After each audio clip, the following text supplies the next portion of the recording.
Yan, Bilog Falls. Yan, meron tayo ditong dike. Doon tayo sa taas dadaan. Yan, so may bababaan tayo dito.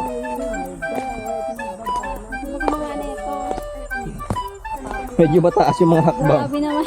Pati yung spacing, no? Ay, mahal dito, madulas dito sa baba. Yan last step. Yan, so medyo mahaba-haba pa yung lakaran dito kumpara sa kanina pinuntahan natin, yung Pinahulugan Falls. Mas mahaba yung lakaran dito.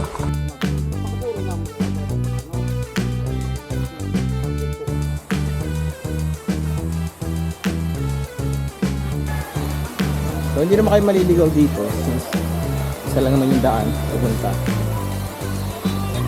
Kahit dito pala medyo maganda na talaga yung ano.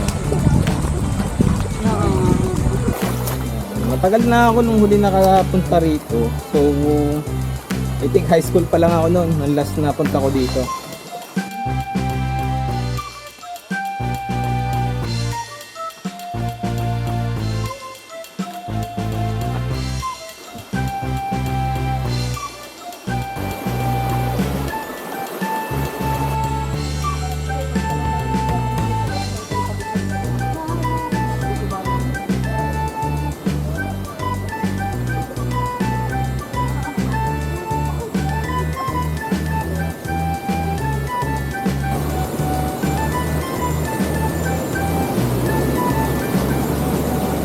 Ito na yung Bilog Falls.